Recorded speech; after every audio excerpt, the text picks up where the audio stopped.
Good morning. This is the day the Lord has made. We will rejoice and be glad in it. Today is Sunday, January 31st, the last day of January. We had a term we used when playing big band jazz in high school and college.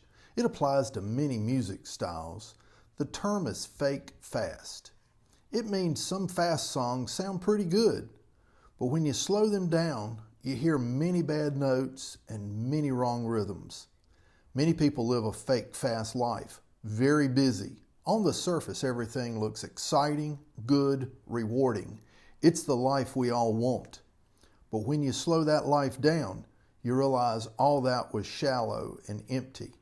The Comforter convicts and fills us with meaning and purpose. It's just right. Today we're going to read John 16, verses 5 through 11. These continue to talk about the Comforter, the Helper that Jesus sends. Verse 5 says, "But now I, Jesus, go away to him," that's the Father, "who sent me. And none of you ask me, 'Where are you going?' But because I have said these things to you, sorrow has filled your heart. Nevertheless, I tell you the truth. It is to your advantage that I go away. For if I do not go away, the Helper, that's the Comforter, will not come to you. But if I depart, I will send him to you. And when he is come," now that's the Holy Spirit, the Comforter, he, and we also know he, the Counselor, the Comforter, is a counselor and advocate, the Paraclete. He will convict the world of sin and of righteousness and of judgment. Of sin because they do not believe in me.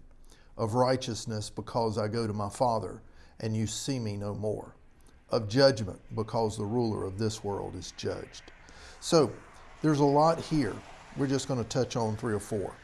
First of all, the Comforter is also called the Counselor or Advocate. This is one who argues cases in a court of law.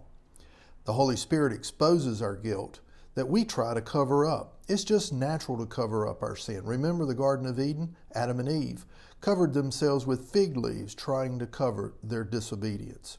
Secondly, the Holy Spirit exposes the sin of unbelief. You have to admit you're a sinner before you can be saved. And the Comforter exposes the consequences of that unbelief also. If you do not believe, you cannot be saved. And if you're not saved, you cannot go to heaven. Number 3, the Holy Spirit exposes our faulty view of Jesus. Is Jesus a great teacher and an example? Or is he the sinless Son of God? The Holy Spirit exposes that and helps us to understand who he really is. And number 4, the Holy Spirit exposed and judged Satan on the cross. In fact, he defeated sin, death, and hell. He defeated Satan on the cross. Many of us, even as Christians, live a fake fast life. The Comforter slows down our lives, exposes the wrong notes and all the bad rhythms. It's really not pretty. But then he restores and makes our lives beautiful. Today is Sunday, January 31st. Love God, love people, love never fails.